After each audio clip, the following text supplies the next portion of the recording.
আসসালামু আলাইকুম এভরিওয়ান। আপনারা যারা ইংরেজিতে কিছুই পারেন না তাদের জন্য কিন্তু আমি 30টি ক্লাসের আয়োজন করেছি এবং আজকে দ্বিতীয় ক্লাস। আমরা প্রত্যেকটা ক্লাসে ভিন্ন ভিন্ন কিছু স্ট্রাকচার শিখবো। আশা করি আমরা একদম বেসিক থেকে চলুন শুরু করি। আমরা প্রথম যে স্ট্রাকচারটি শিখবো, কোথাও যাও, Go.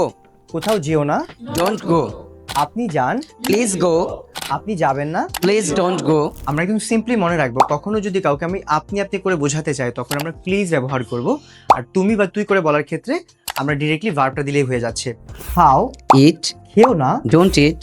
আপনি খান, Please eat. আপনি খাবেন না। Please don't eat. আমরা সেকেন্ড যে স্ট্রাকচারটি শিখবো, কিছু করতে গেলে, Plus verb 1. শিখতে গেলে, খেতে গেলে, Eat. পড়তে গেলে, Eat. লিখতে গেলে। নাইস। মনে রাখবেন, কখনো যদি কোনো কিছু করতে যান তখন আপনি ব্যবহার করবেন টু প্লাস ভার্ব। Verb 1. নাম্বার 3, কিছু করার নাই, কিছু দেখার নাই, কিছু শেখার নাই, তখন আমরা কি ব্যবহার করব? Nothing to verb 1. Nothing to plus verb 1। কিছু দেখার নাই, Nothing to watch. কিছু শেখার নাই, Nothing to learn. কিছু জানার নাই, Nothing to know.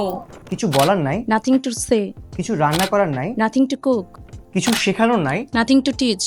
নাইস। তাহলে কোনো কিছু করার নাই তখন আমরা ব্যবহার করব নাথিং টু, আর নাথিং টুর পরে কিন্তু ভার্ব 1 দিলে কিন্তু হয়ে যাচ্ছে। নাম্বার 4, কোনো কিছু করা ভালো, It's good to. বই পড়া ভালো, It's good to read books. লেখা ভালো, It's good to write. হাঁটা ভালো, It's good to walk. TikTok ব্যবহার করা ভালো। No, sir. By the way, TikTok ব্যবহার করা যদি আপনার কাছে খারাপ লাগে তখন বলবেন ইটস ব্যাড টু। জোরে কথা বলা খারাপ, It's bad to speak loudly. মিথ্যে বলা খারাপ। It's bad to lie. তাহলে একদম সিম্পলি মনে রাখবেন, কখনো যদি কোনো কিছু করা ভালো হয় তখন ব্যবহার করবেন it's It's good good to, to. আর কখনো যদি কোনো কিছু করা খারাপ হয় It's bad to. তখন ব্যবহার করবেন ইটস ব্যাড টু।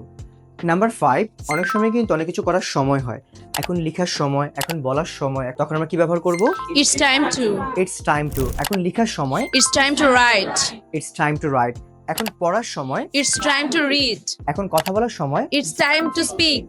তাহলে মনে রাখবো, কখনো যদি কোনো কিছু করার সময় হয় আমরা ইটস টাইম টু ব্যবহার করব, এরপরে ভার্ব 1 দিলে কিন্তু হয়ে যাচ্ছে।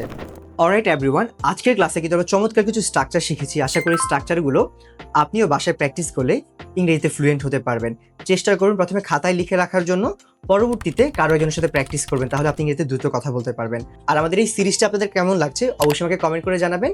And if you really like this video, please do subscribe my channel and follow my page for more. Say tada for today Ta-ta. and don't forget to watch the next class. Tada!